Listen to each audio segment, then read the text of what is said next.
Hi guys, I'm very happy because you are watching my video. If you like my video, please subscribe for further videos.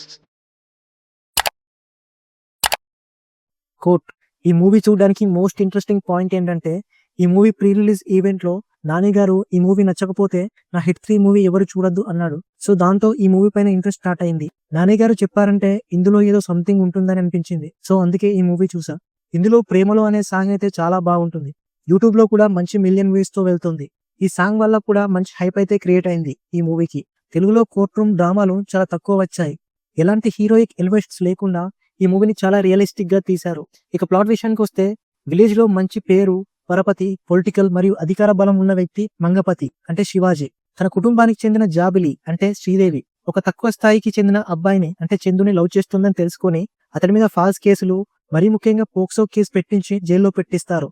ఆ case నుంచి చందు ఎలా బయటపడ్డాడు, అందుకు lawyer Surya Teja ఎలా help చేశాడనేది ఈ మూవీలో మెయిన్ స్టోరీ. ఇక పర్ఫార్మెన్సెస్ విషయానికి వస్తే సినిమాలో చాలా మంది సీనియర్ యాక్టర్స్, యంగ్ యాక్టర్స్ ఉన్నారు.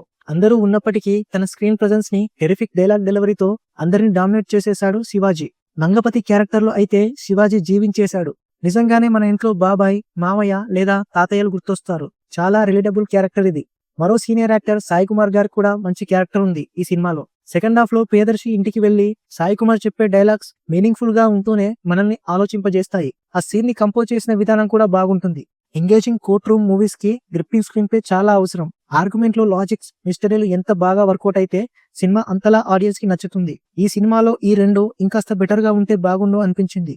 అయినప్పటికీ Shivaji performance, Sai Kumar dialogues, Harsha Roshan behaviour court సినిమాను మంచి సినిమాగా మార్చాయి. ఫైనల్ గా ఈ మూవీ గురించి చెప్పాలంటే నచ్చింది గైస్ ఈ మూవీ నాకు. మీరు కూడా ఒకసారి ట్రై చేయండి. సో ఇది గైస్ వీడియో. నెక్స్ట్ వీడియోలో మళ్ళీ కలుద్దాం. ఒకవేళ మన ఛానల్ని ఎవరైనా సబ్స్క్రైబ్ చేయకపోతే ఇప్పుడే సబ్స్క్రైబ్ చేయండి.